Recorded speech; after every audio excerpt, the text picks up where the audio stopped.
The Great Happiness. बुद्धं शरणं गच्छामि मनोपुब्बंगमाधम्मा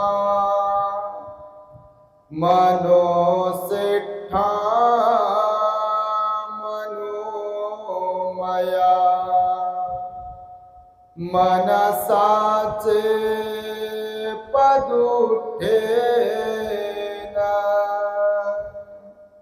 भासती वा करोति वा ततो न दुःखमनवेति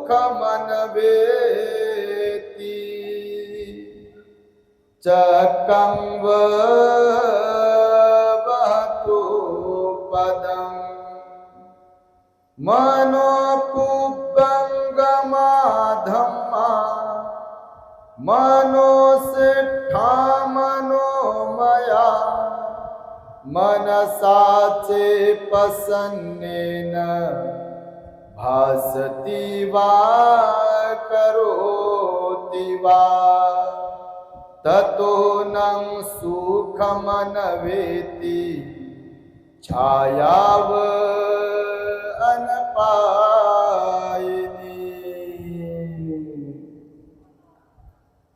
संपूर्ण विश्वाला ज्यांनी सुख शांती मानवता तथा दुःख मुक्तीचा आर्य संदेश दिला असे ते दुःख मुक्तीचे मार्गदाता दुःख मुक्त महामानव महान कारुणिक तथागत भगवान सम्यक संबुद्ध तथागतांनी आपल्या शुद्ध प्रज्ञेतून निर्मिलेला सद्धम्म आणि त्याच सद्धम्माचा गेली 2500 वर्षांपासून सातत्याने अहोरात्र प्रचार आणि प्रसार करणारा पूजनीय भिक्खू संघ या महान आणि सर्वश्रेष्ठ अशा त्रिरत्नांना प्रथमतः त्रिवार अभिवादन करतो, ज्यांच्या महान आणि असीम त्याग प्रभावामुळे आपल्याला जो हा अनमोल असा बुद्ध धम्म लाभला आणि ज्यांच्यामुळे आपल्याला हे एवढे मोठे वैभव प्राप्त झाले असे महान युग प्रवर्तक भारतीय राज्यघटनेचे शिल्पकार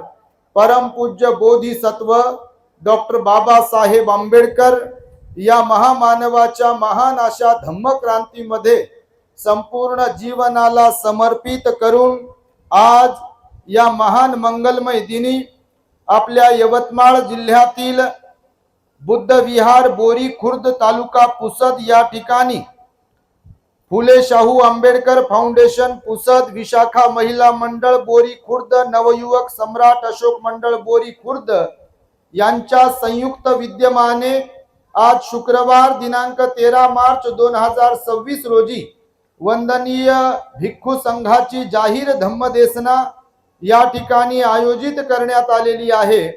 तेव्हा या धम्मदेसनेच्या कार्यक्रमाचे अध्यक्ष गुरुवर्य पूज्य भदंत धम्मसेवकजी महास्थवीर यांनाही त्रिवार वंदन।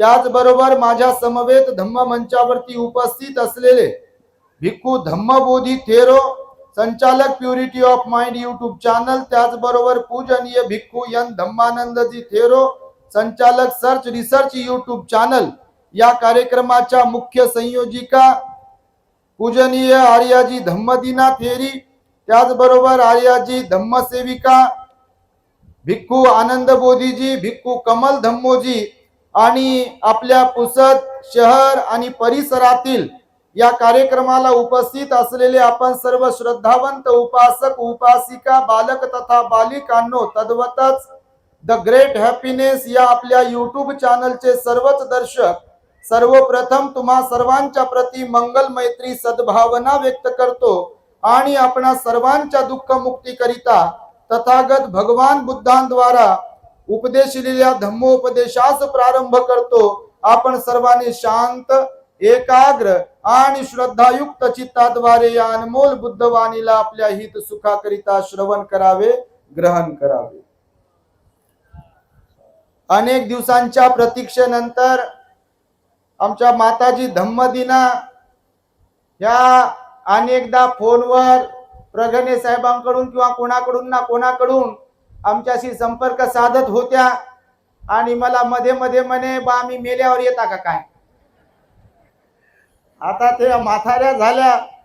गेल्या अनेक वर्षांपासून या बोरीगावचं पुण्य, पुसदचं पुण्य तुम्हाला बुद्धपुत्रीचा इथे लाभ झाला. असे अनेक गावं आहेत, शहरं आहेत, तालुके आहेत की ज्यांना या चिवराचा दर्शन होत नाही, पाहताही येत नाही. तुम्ही मोठे पुण्यवान आहात.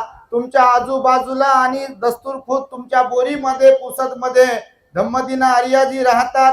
त्याचबरोबर इथून हाकेच्या अंतरावर जिथे आमचा जन्म झाला, आम्हाला ज्यांचे संस्कार लाभले, ज्यांच्यामुळे हे भिक्खू जीवन जगण्याची सुवर्ण संधी आम्हाला लाभली, असे आमचे मार्गदर्शक गुरुवर्य धम्मसेवक भंतेजी हे सुद्धा मुळाव्याला राहतात आणि मुळाव्याला अनेक भिक्खू राहतात. तेव्हा इथे येऊन आम्हाला अतिव आनंद झाला.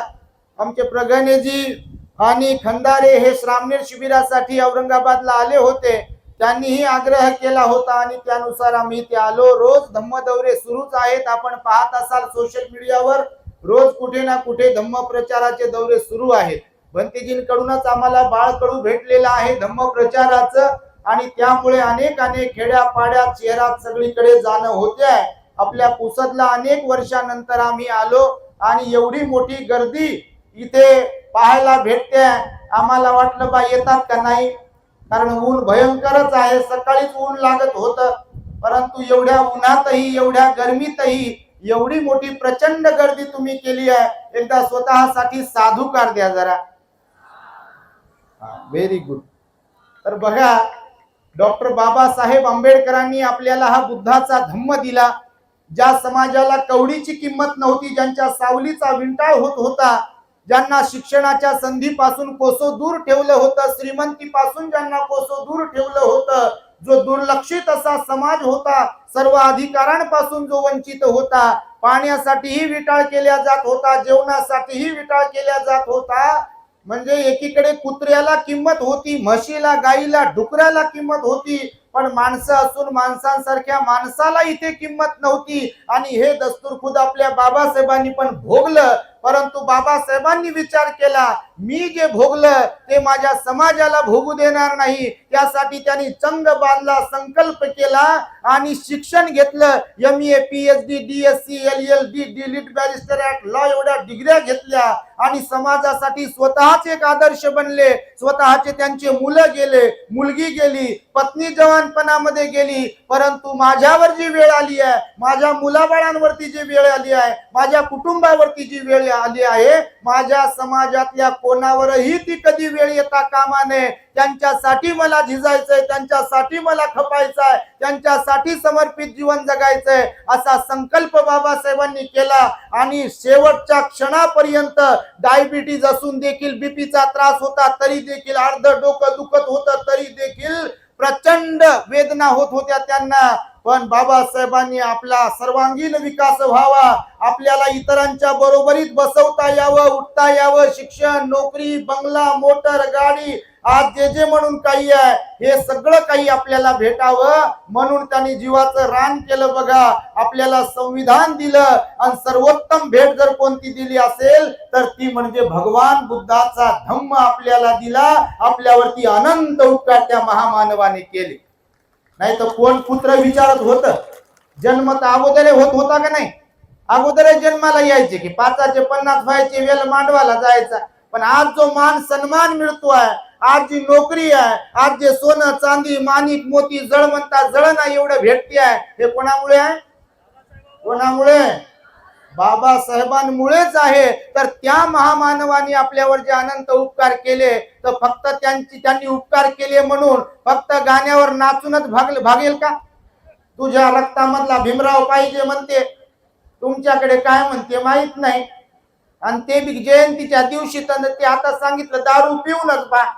जयंतीला लय मोठी गर्दी करतात, वर्गणी दिली म्हणतात, आम्ही हे लावायचंय, ते लावायचंय, नाचायचंय वगैरे वगैरे. पण बुद्ध विहारात जायचं म्हटलं, पंचशील पालन करायचंय म्हटलं, उपोषण पालन करायचंय म्हटलं की मग म्हणते नाही हो, डायबिटीज झाला, मला काही जमत नाही बाबा, माझे गुडघे कामातून गेले, पोरगी बाळंतीन झाली, सुनबाई बाळंतीन झाली, लेकराला सांभाळायचंय, पाणी येणार आहे, आणि मग विचारूच नका काय काय आहे ते.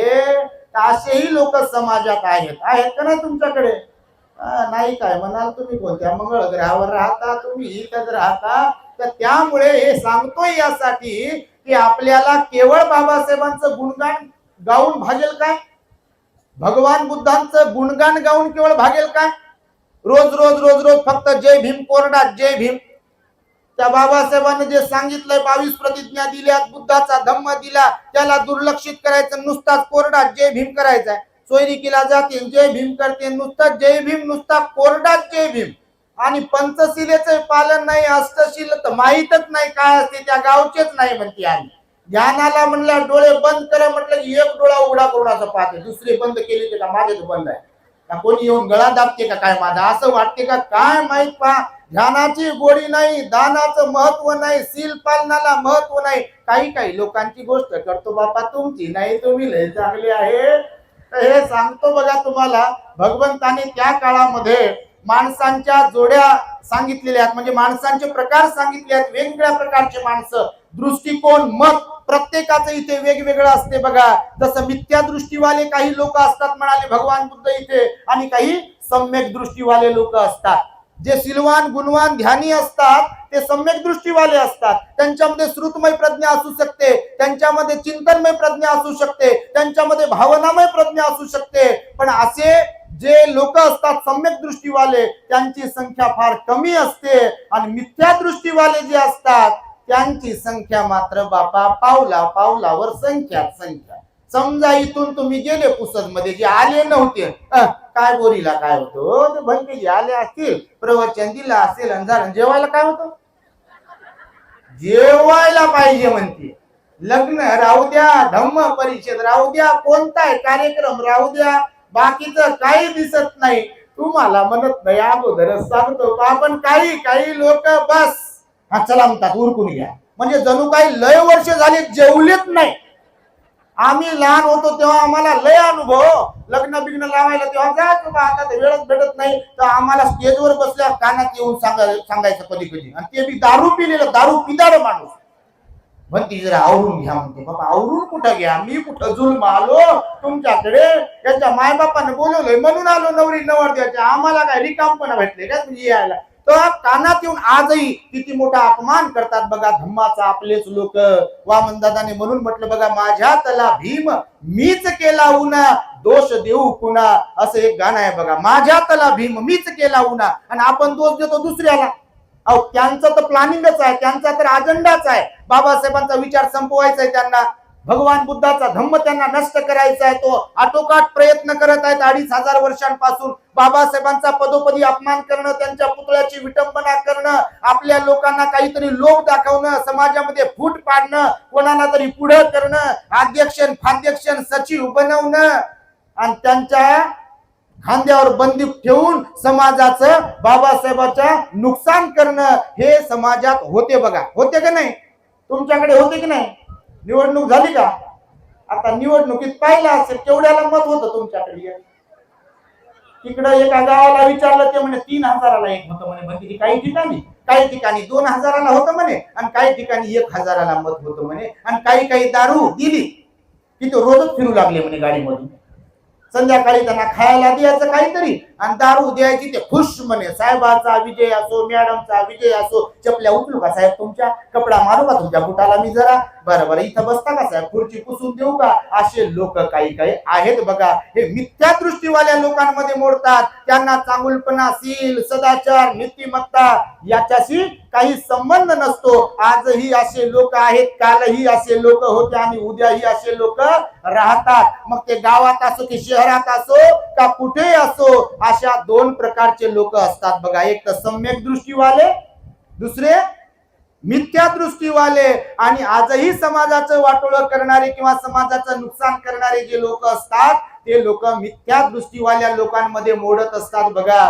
त्यांना धम्माशी खरंच काही देणं घेणं नसते. उलट पक्षी चांगलं काही चाललंय तर खेकडा प्रवृत्ती बनवून तिथं पाय ओढाओढी, पाय खेचाखेची करत असतात बघा लोक.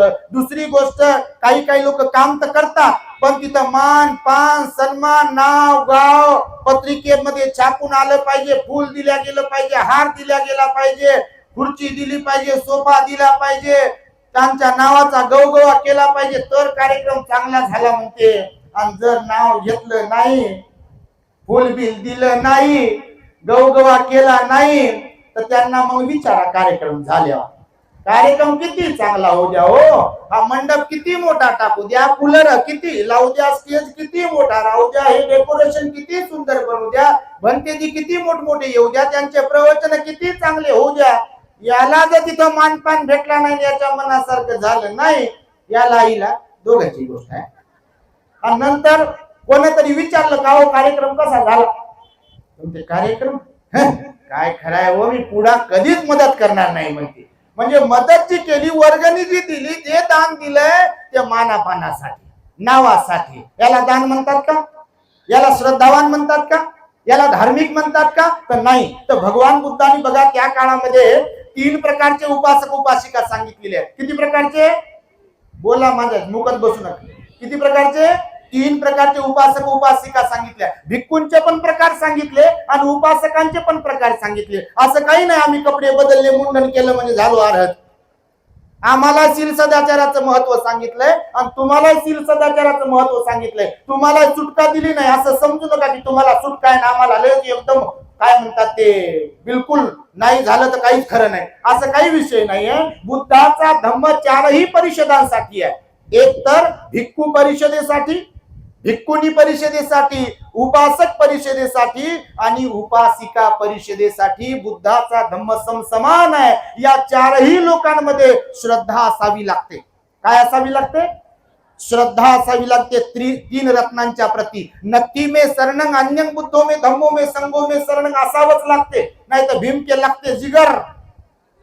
अर्ध्यापेक्षा कमी इधर आणि अर्ध्यापेक्षा जास्त उधर असं काही जमत नाही. कास्ट सर्टिफिकेट वरती बौद्ध लिहिलं म्हणजे झालं, जय भीम म्हटलं म्हणजे झालं, जयंती बाबासाहेबांची नाचून साजरी केली म्हणजे झालं, जयंतीला एकदा पट्टी वर्गणी दिली म्हणजे झालं, कार्यक्रमात आलं म्हणजे झालं, असं आहे का काही, असं नाहीये. तर 3 प्रकारचे उपासक सांगितले. कोणते माहिती आहे तुम्हाला, मी जरा सुपर फास्ट एक्सप्रेस घेतो कारण गुरुजी आमच्या बाजूला बसलेले बरं की आम्हाला बापा काढते, आम्हाला काय ढेकळं येत नव्हतं, आताही येत नाही काही, आम्ही आता विद्यार्थीच आहो. परंतु भक्तीजीच्या समोर बोलत असलं की मग ते धाकधूक होते बा, तर त्याच्यामुळे आम्ही काही जास्त बोलणार नाही. पण हे शॉर्ट मध्ये मी फास्ट एक्सप्रेस कुठे घालत असतो. तर थांबतो तुम्हाला 3 प्रकारचे उपासक. पहिला चांडाळ उपासक सांगितला, उपासक उपासिका नाही तर इकडे बोट करायला बाबा तुम्ही, यांची तर संख्या कमीच असते. नेहमी आमची भक्तीजी बरी आम्हाला आणि आम्ही पाहू लागलो रोजच्या रोज आमच्या माता भगिनीसाठी एकदा टाळ्या वाजू बघायच्या, साधू करते यांच्यासाठी. जिकडे चाललोय आम्ही सगळे भिक्खू, कुठलाही कार्यक्रम असू दे, सर्वाधिक गर्दी कोणाची असते, कोणाची, महिलांचीच असते. आणि तरी बी हे काय म्हणतात, यांना काही समजत नाही. खरं तर हे उलट आहे, माझ्या मते हे गणित उलट आहे म्हणण्याचं. यांना काही समजत नाही असं जर म्हणत असाल तर सर्वाधिक ठिकाणी धार्मिक बनणं, सिलवान बनणं, विहारात जाणं कोण जास्त जाते, हेच जातात. तर 3 प्रकारचे उपासक उपासिका कोणते, तर एक चांडाळ कोणते, तर मिथ्या दृष्टीवाले. आता जे तुम्हाला म्हणत आहे मिथ्या दृष्टी म्हणजे काय, पाप पुण्यावर विश्वास नाही, सेवा भावावरती विश्वास नाही, माता पित्याच्या सेवेवरती विश्वास नाही, दान पुण्यावर विश्वास नाही, सील पालन करण्यावर विश्वास नाही, ध्यान करण्यावर विश्वास नाही, कोणत्याच चांगुलपणावर विश्वास नाही. जे चांगलं चाललंय त्याला खोडा घालायचं अशी ज्यांची प्रवृत्ती आहे त्यांना म्हटलं चांडाळ उपासक. आता आपल्यातही असे आहेत नाहीत का, असे आहेत आपल्यात मध्ये. कारण भगवान बुद्धाचं वचन आहे, बाबासाहेबांनी पण सांगितलेलं आहे, सगळेच लोक सारखे नसतात. बघा, एका घरातले सगळे सारखे असतात का. आता तुमचे मुलं असतील, बायोडाटा तर लय भारी लिहिता बाबा तुम्ही, पण बायोडाट्यावरचं काय खरं असते का हे तुम्हाला माहिती आहे चांगलं आणि समोरच्याला माहित असते. पण तुमचे मुलं असतील तर सगळे मुलं सारख्या स्वभावाचे असतात का, सगळे सेवा करतात का तुमची. लग्नाच्या अगोदर तर लय मम्मी मम्मी आई आई पप्पा पप्पा म्हणते, लग्न झालं की त्या दिवशी एक आई म्हणे, म्हणते की तुम्ही म्हणता ते खरंच आहे म्हणते, कोणतं इंजेक्शन दिलं, कोणती गोळी दिली काय माहित. म्हणते लग्नाला 6 महिने वर्ष झालं नाही, आता मला विचारतही नाही ना, मला बोलतही नाही ना, मला मानपान नाही ना, हात पाय दाबून देत नाही, उलट दवाखान्यात घेऊन जात काय गोळ्या आणतो काय म्हटलं तर म्हणते मला तेवढंच काम आहे. आणि बायकोनं सांगितलं की पटकन सांगितलं करते म्हणे. असं मुलगा झाला म्हणे आमचा. तर हे सांगतो यासाठी की मायबाप जर आदर्श असतील, मायबाप जर ध्यानावर असतील, मायबाप सिलवान गुणवान असतील, लेकरं लहान असतानापासून त्याच्यावरती संस्कार जर घातले तर मुलं आपल्यासारखे होतील की नाही? होतील की नाही तुमच्यासारखे? पण मायबापच तंबाखू खात असतील, दारू पित असतील, नको नको त्या गोष्टी करत असतील, उन्ह धुणं करत असतील, दुसऱ्याच्या चुगल्या करत असतील, लोकांचं वाईट व्हावं असं वागत असतील, तर मुलांवर कोणाचे संस्कार होतील? कोणासारखे होतात? तुमच्यासारखेच होतील ना. आणि त्यामुळे बघा, अगोदर मायबाप व्यवस्थित पाहिजे, ध्यानावर पाहिजे, मायबाप धार्मिक पाहिजे, भगवंताचं वचन आहे हे, तर मुलं चांगले निघतील. कोरडी अपेक्षा करण्यात काही समोरच्याकडून अर्थ नसतो. परंतु ज्यांची गोष्ट फार पुढे निघून गेली ते मुकेच बसतात पहा. त्यांना वाटते हे सगळं खरं आहे, पण आता काय करा, आपल्या गौऱ्या गेल्या, संसाराचं गणित लय चुकलंय आपलं. येऊ दे येऊ दे येऊ दे, पैसा येऊ दे, धन येऊ दे, ये मला मिळू दे, गाडी होऊ दे, घर होऊ दे, अजून काय काय होऊ दे, मिळू दे मिळू दे मिळू दे म्हणण्यातच जिंदगी गेली वाया. कधी विहाराचं तोंडच पाहिलं नाही, कधी भंतीजीचं तोंडच पाहिलं नाही, कधी दान देणं झालं नाही, कधी सील पालन करणं झालंच नाही, कधी उपोषण पालन करणं झालंच नाही, कधी बुद्ध गयाला गेलोच नाही, कधी ध्यानाला तर बाबा माहितच नाही. आणि मग काय होईल? व्यवस्थित सगळं होईल का? होत नाही बघा. म्हणून चांडाळ उपासक सांगितलं हे मिथ्या दृष्टीवाले असतात. दुसरं उपासकाचा प्रकार सांगितला सहाय्य उपासक. कोणते? सहाय्य. सहाय्य म्हणजे काय? तर काही काही लोक असे असतात उपासक उपासिका बघा, तुमच्या ते बसलेले असतील, त्यांना लहानपणापासून कधी काही कळालं नाही, पण आता नेमकं कोणातरी एखाद्या कार्यक्रमात गेले, कोणामुळे तरी गेले, मग तिथे एखादं प्रवचन ऐकलं, किंवा कोणामुळे तरी विहारात गेले, किंवा स्वतःहून विहारात गेले, मग तिथं ग्रंथ वाचन ऐकलं, किंवा असं काहीतरी भगवंताचं वचन ऐकलं, बाबासाहेबांचं काहीतरी वचन ऐकलं की त्यांना क्लिक होते. अरे गडे, आपली गाडी रॉंग मार्गाने चालली होती, हे चुकते आपलं गणित काहीतरी, हा मार्ग आपला नाही आहे, बाबासाहेबांनी अनंत उपकार केले, बाबासाहेबांनी बुद्धाचा धम्म दिला, आपण बदललो पाहिजे, आपली गाडी चुकीच्या मार्गाने चालली, हे त्यांना समजते आणि स्वतःमध्ये परिवर्तन करून घेतात. असे जे लोक असतात उपासक उपासिका, त्यांना म्हटलेला सहाय्य उपासक. कोण?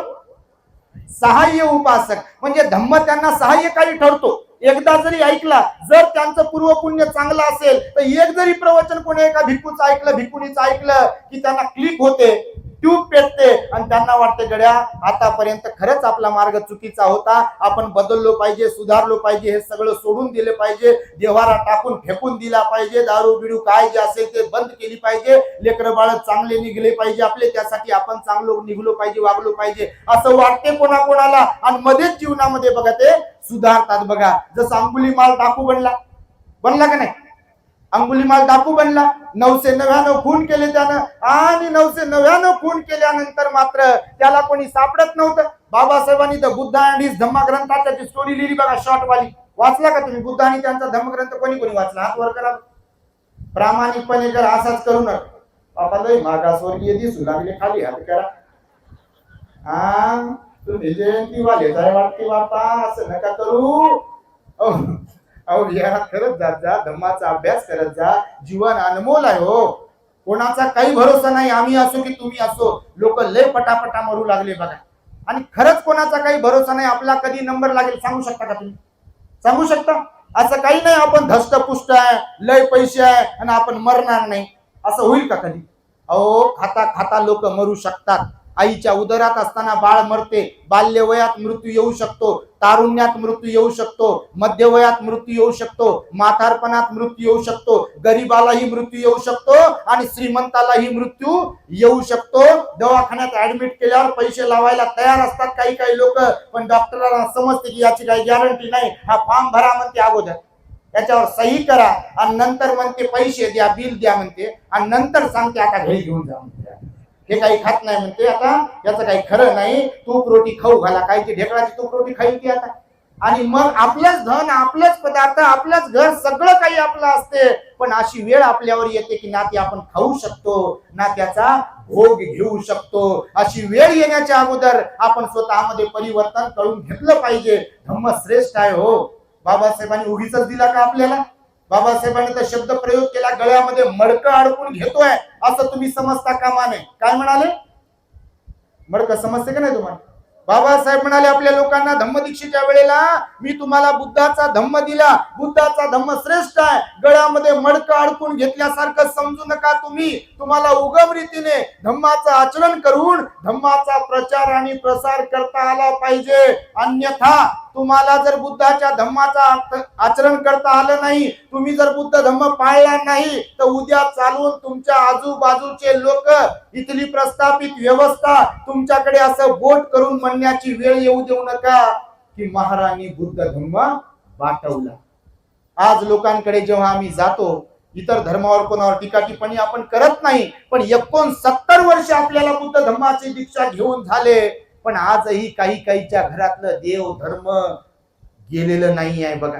आजही काही लोक इकडे बड्या पहाडाला, माहूरला, कुठं कंधारला, कुठं जातात, कंदोऱ्या करतात. तुमच्याकडे करतच असतील, नसतील तर काय असा विषय नाहीये. असे लोक जरी कमी असले तरी लोक हे करतात बघा. गंडे, दोरे, उपवास, तापास. अहो जग मंगळावर चाललंय. कुठं चाललंय? मंगळावर चाललंय. नासाचं यान तिथं पाणी शोधू लागलं. मंगळाचा विचार सुरू आहे. आणि तुम्ही जर घरात ज्या बाबासाहेबांनी जीवनभर बुद्ध धम्माचं काटेकोरपणे पालन केलं, ज्या बाबासाहेबांनी सर्वश्रेष्ठ असलेला बुद्ध धम्म आपल्याला दिला, त्यांच्या फोटोच्या मूर्तीच्या शेजारी जर भलत्याच कोणाचा फोटो मूर्ती ठेवत असाल तर पुण्य तर होतच नाही, पण लय मोठं पाप होते. कारण बाबासाहेब बोधिसत्व होते, त्यांनी स्वतःचे लेकर आपल्यासाठी गमावले, आणि त्यांच्याच फोटोच्या मूर्तीच्या बाजूला तुम्ही भलतच काय काय ठेवत असाल तर तुम्हाला पुण्य तर लाभणारच नाही, पण तुमचं पाप होईल आणि त्या पापाचं फळ भोगावं लागते. आणि म्हणून तुम्हाला मी सांगत आहे, आपल्यामध्ये बदल केला पाहिजे. तर हे सहाय्य उपासक उपासिका कोण? तर प्रवचन ऐकून, बुद्धाची वाणी ऐकून, बाबासाहेबांचा विचार ऐकून जे बदलतात त्यांना सहाय्य उपासक म्हणतात बघा, उपासिका म्हणतात. परंतु आज काही काही लोक बदलत आहेत आणि काही काही लोक जाग्यावरच आहेत बघा.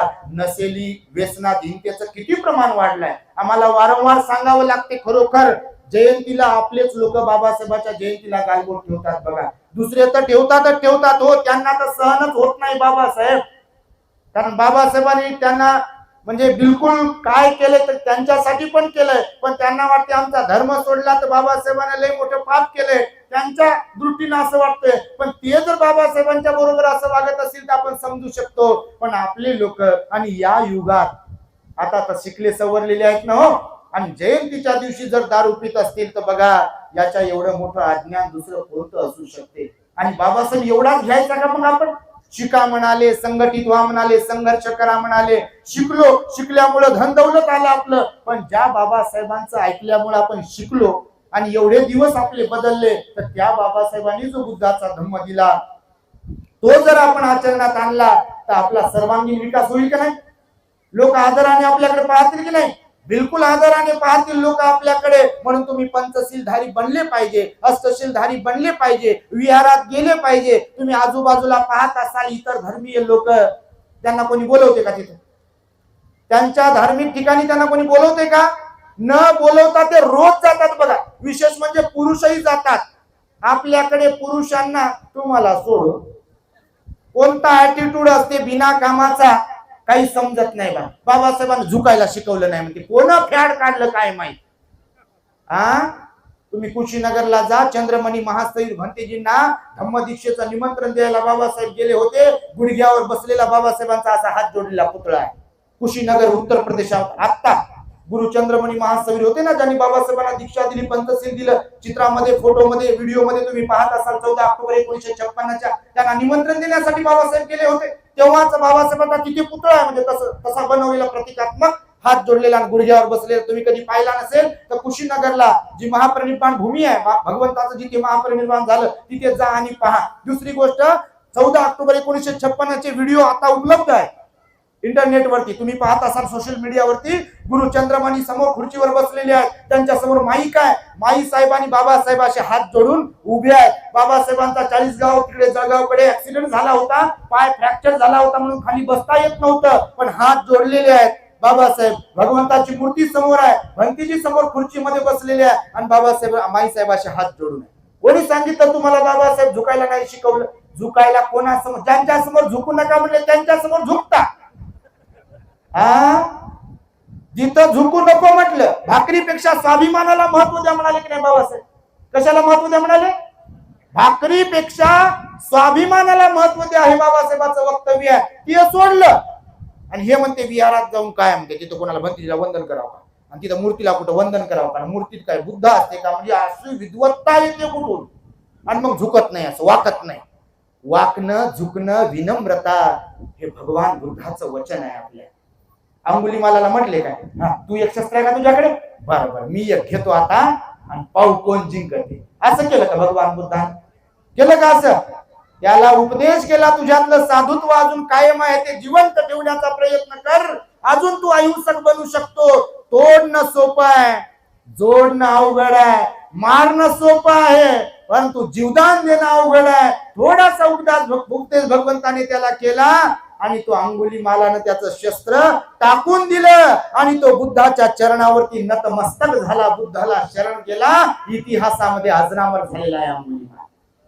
आपण त्या अंगुलीमालापासून प्रेरणा घेतली पाहिजे, नाही तर समाजामध्ये पाहतो पती पत्नीचे भांडणं, माय बापाला न गिनणारे लेकर आहेत का नाही?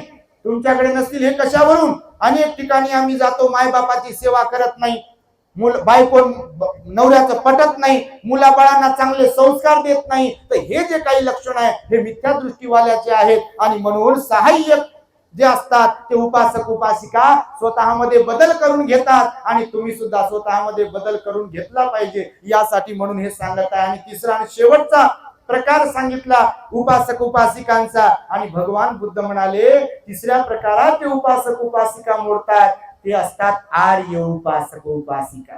कोण कोण? आर्य. आर्य मी श्रेष्ठ. आर्य म्हणजे काय? श्रेष्ठ. चार आर्य सत्य हा शब्द वापरला असेल तुम्ही, आर्य अठ्ठंगिको मग्गो हा शब्द वापरला असेल तर आर्य लिहिलं बघा. आर्य म्हणजे श्रेष्ठ, सर्वोत्तम, म्हणजे त्याच्याशिवाय अजून काही श्रेष्ठ सत्य दुसरं काही नाही आहे. तर हे आर्य उपासक उपासिका कोण? त्यांचं कोणतं लक्षण आहे म्हणाले भगवान? तर जे सदोदित सातत्याने रोज आणि रोज क्षण प्रतिक्षण त्रिरत्नांवरती एकनिष्ठ श्रद्धा ठेवून जे सतत दान पुण्य करतात, जे त्रिरत्नांवरती श्रद्धा ठेवून सतत शील पालन करतात, किमान 8 दिवसातून एकदा, किंवा अनागारिक बनून रोज अष्टशील पालन करतात, आणि जे ध्यान साधना करतात, स्वतःच्या मनाला निर्मळ आणि संयमशील बनविण्याचा प्रयत्न करतात, अशांना म्हटलेलं आहे आर्य उपासक उपासिका. आपल्याला कोणते बनता आलं पाहिजे? कोणते? आर्य उपासक उपासिका बनता आलं पाहिजे. नाही तर त्याच्या अगोदरचा आपला स्टाफ असेल तर किमान आपल्याला सहाय्य उपासक उपासिका तरी बनता आलं पाहिजे. म्हणजे स्वतःला सुधारता आलं पाहिजे, सुधारणा करून घेता आली पाहिजे. नाही तर गौऱ्या गेला तरी जशाच तसेच, आले तर आलेत आणि गेले तर गेलेत, बस गेलेत की बस, कार्यक्रम झाला, फोटोला हार टाकला आपल्या, किती होती म्हणतात प्रॉपर्टी, त्याच्या वाटण्या होतात, ज्याला चिपकू चिपकू चिपकू चिपकू बसत होते ते सगळं इथंच, आणि आपण सरणावर असतो.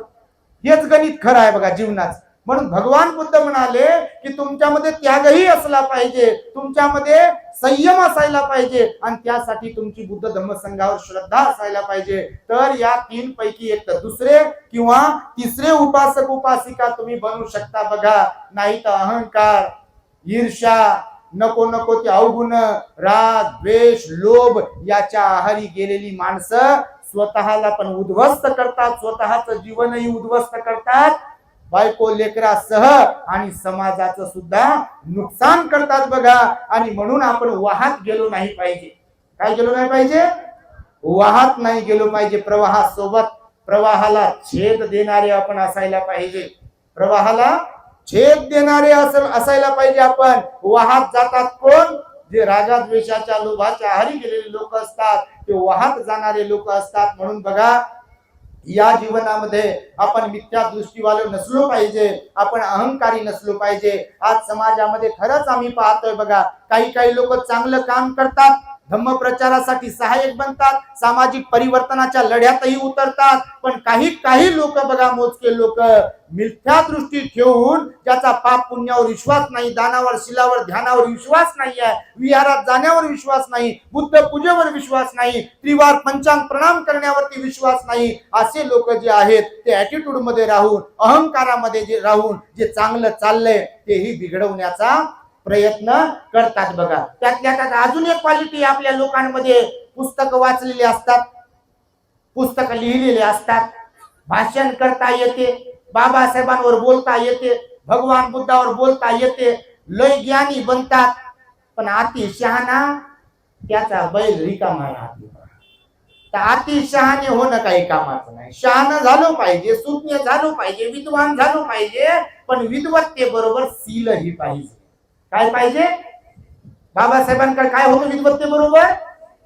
सील होतं, नैतिकता होती, चारित्र्य संपन्न होते बाबासाहेब बघा. आणि म्हणून बौद्ध धर्माची दीक्षा घेऊ शकले ना, आपल्याला देऊ शकले. स्वतःचाच केवळ विचार यासाठी म्हणून करू शकले नाही, इतरांचा विचार यासाठी म्हणून करू शकले, कारण त्यांच्यामध्ये नीतिमत्ता होती, सदाचार होता, चारित्र्य संपन्नता होती, सिलवान होते, गुणवान होते. म्हणून स्वतःच्या लेकरा बाळांच्या व्यतिरिक्त सुद्धा आपला त्यांनी विचार केला. आणि त्यामुळे अहंकार असेल किंवा ह्या गोष्टी असतील, आपल्याला समाजाला बिघडवणारे आहेत बघा. भगवंताच्या काळात एक सुत्त आहे, अशाच प्रकारचं मानथत्त सुत्त नावाचं एक सुत्त आहे बघा. तुम्ही कधी वाचला असेल, ऐकला असेल तर, मानथत्त नावाचा एक ब्राह्मण होता. तो प्रचंड विद्वान होता आणि तो विद्वान असल्यानंतर तो अहंकारी पण होता बघा. आपल्या चॅनलवर अनेक विषयाचे प्रवचन आपण टाकलेले आहेत बघा. काही लोकांना ज्ञानाचा अहंकार असतो, काही लोकांना ज्ञानाचा अहंकार असतो, आणि काही मोजकेच लोक या जगात असतात ज्यांना अहंकाराचं ज्ञान असते. समजते मी काय म्हणतो तुम्हाला? समजते का नाही? काही लोक असतात ज्यांना ज्ञानाचा अहंकार असतो. मला हे येते, मला ते येते, मी पुस्तक लिहिलं, बाबासाहेबाबद्दल बोलता येते, भाषण करता येते, मी वक्ता आहे, काय काय आहे म्हणतात.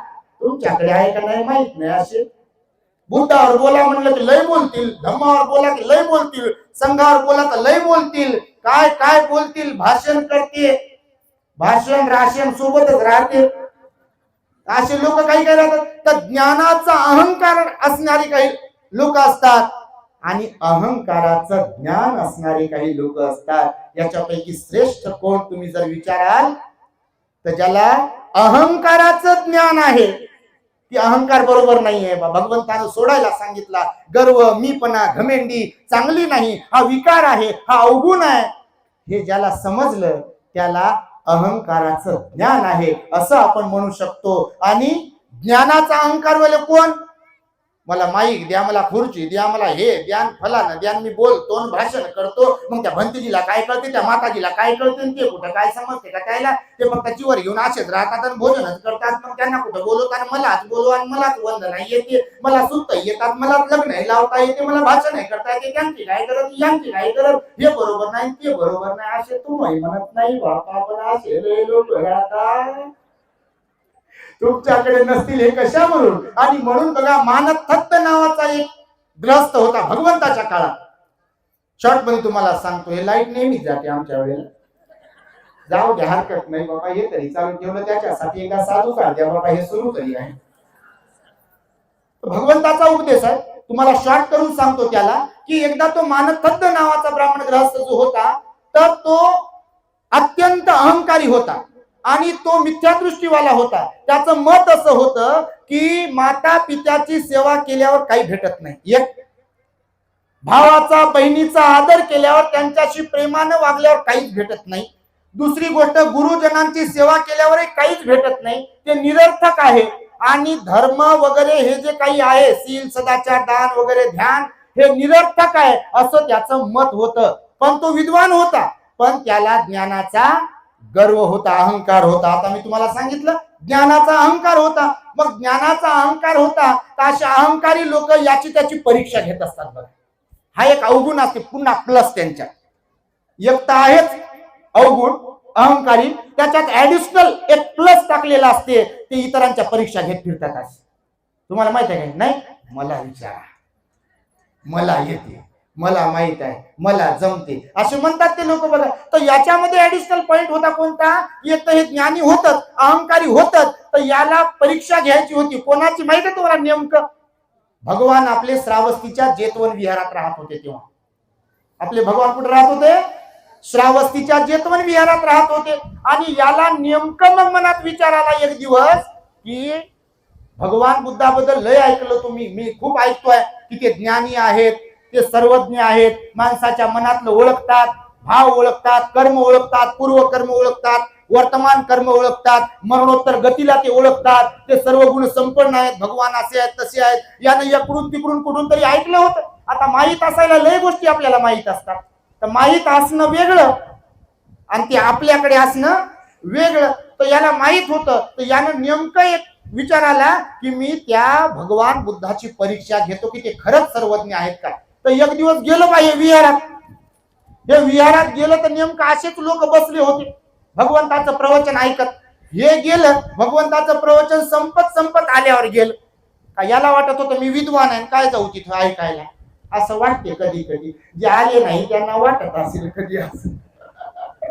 मग हे गेलं, नेमकं प्रवचन संपत आलं होतं भगवंताचं, आणि हे गेलं प्रवचन संपलं. भगवान दूरदृष्टी सर्वज्ञ ना, सगळ्यांना ओळखतात, स्कॅन करणारे असतात भगवान.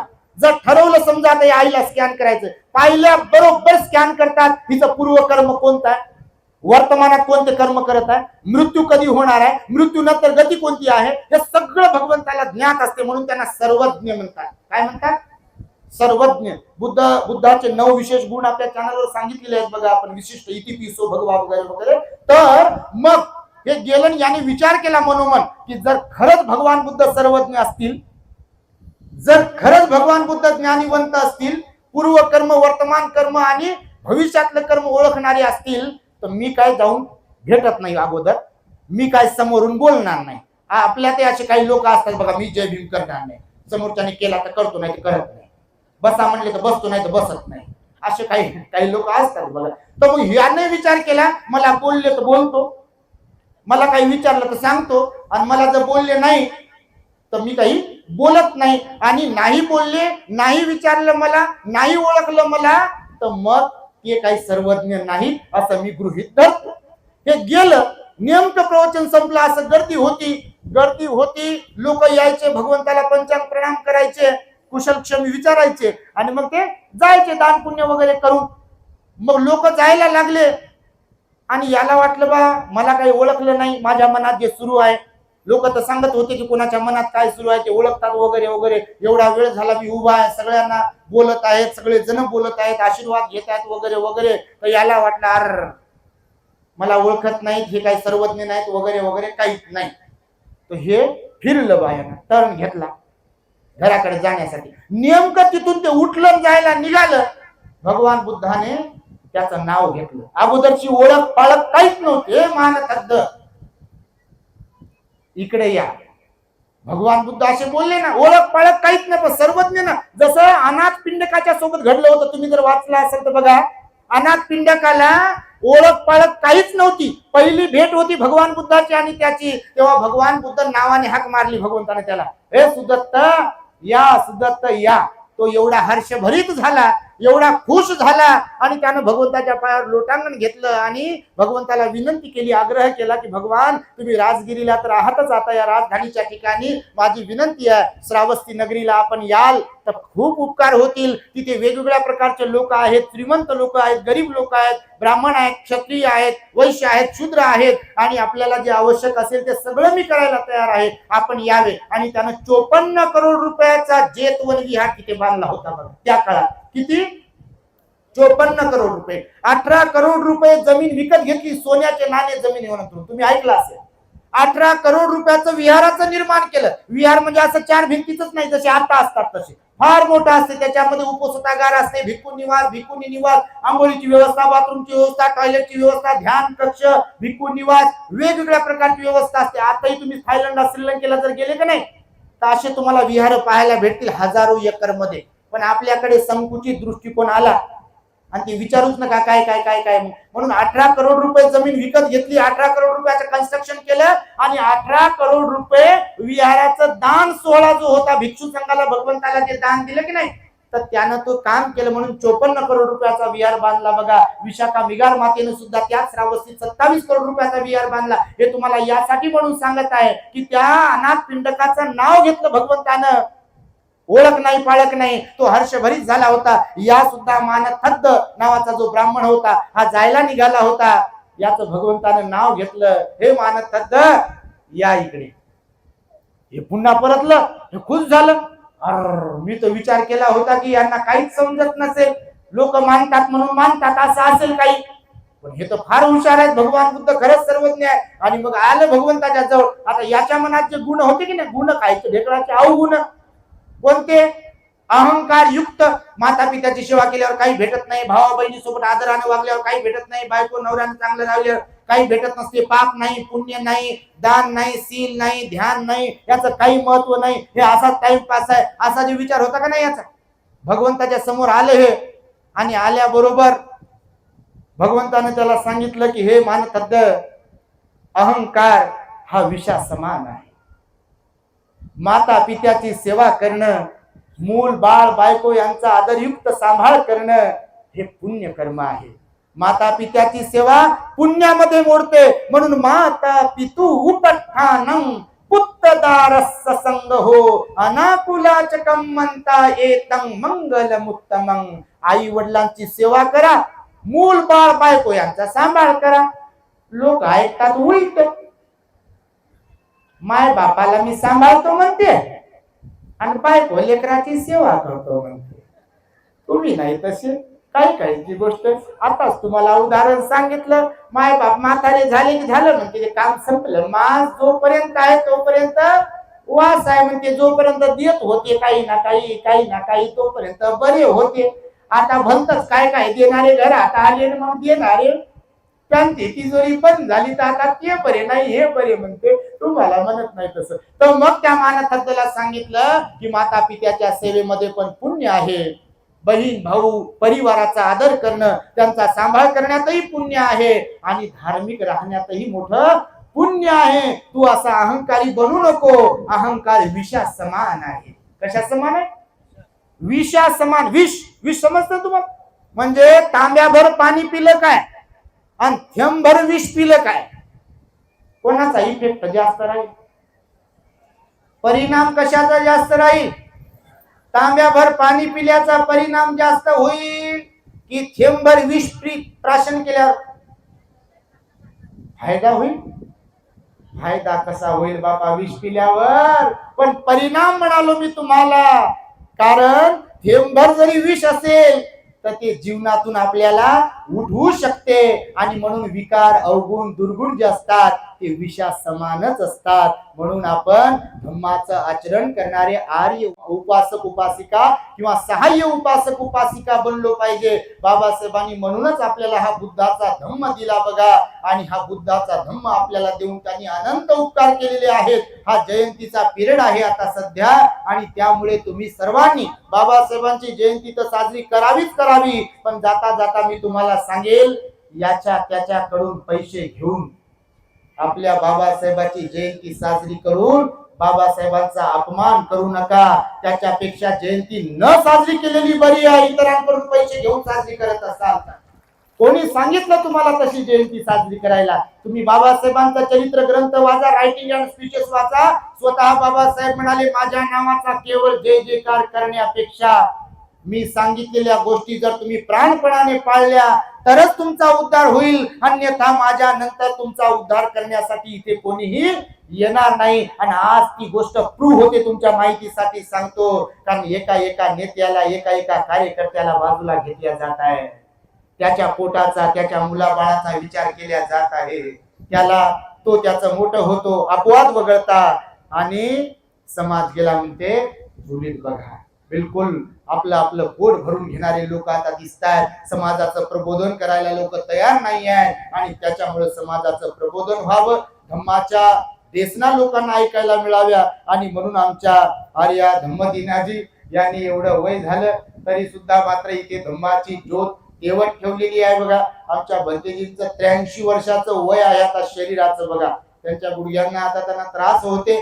ते आमचे गुरुजी आहेत, मार्गदर्शक आहेत आणि त्यांना इच्छा झाली आम्हाला भेटण्याची. बाबाला म्हणाले आता की तुमचे प्रवचन आम्ही ऐकायला आलो. बाबा आम्ही कुठं तुम्ही एकदम महान ज्ञानी. आता मी म्हणालो एकदम की तर असा विषय नाही. आता भंतेजी पण बघा 60 वर्ष झाले भंतेजीला चिवर घेऊन. किती 60 वर्ष. आम्ही तर आत्ताचे आहोत हो. भंतेजीला 60 वर्ष झाले बघा चिवर घेऊन. त्या काळात पायी गेले सारनाथला बुद्ध घ्यायला, दीक्षा घेण्यासाठी, चिवर घेण्यासाठी. आणि आजही संयमशील जीवन जगतात बघा. आणि त्यामुळे ते आमचे आदर्श आहेत. त्यांच्याकडे पाहूनच आम्हाला ही जीवन जगण्याची प्रेरणा मिळाली. आमच्या मुळाव्यामधून कितीतरी भिक्षू भिक्षुनी आज महाराष्ट्राच्या कानाकोपऱ्यामध्ये धम्माचा अव्याहतपणे प्रचार प्रसार करताना तुम्हाला दिसतात बघा. आणि हे सुद्धा मुळाव्यातील शाखा आहे आमच्या धम्मदिना माताजी. मुळाव्यावरून तिथे थांबल्या अनेक वर्ष आणि तिथून इथे आल्या आणि या म्हातारपणामध्ये देखील अत्यंत चांगलं काम करतात. आणि त्यांना जे आम्ही वचन दिलं होतं ते म्हणे मी मेल्यावर येता का काय, आता जिवंतपणात आलो बा आणि तुम्हाला आता 100 वर्षाचं आयुष्य लाभू दे. अशा प्रकारची मंगल मैत्री व्यक्त करतो. पूजनीय भंतेजींची मी क्षमा मागतो आणि आम्हाला इथे आपण जे काही बोलावलंय त्याबद्दल तुमच्याही प्रति मंगल मैत्री व्यक्त करून माझ्या शब्दांना मी पूर्ण विराम देतो. भवतो सब मंगलम रक्षन्तु सब देवता सब बुद्धानुभावेन सदा सुखी भवन्तु ते. भवतु सब मंगलम रक्षन्तु सब देवता सब धम्मानुभावेन सदा सुखी भवन्तु ते. भवतु सब मंगलम रक्षन्तु सब देवता सब संघानुभावेन सदा सुखी भवन्तु ते. बुद्धं नमामि, धम्मं नमामि, संघं नमामि. जय भीम. The great happiness. बुद्धं शरणं गच्छामि.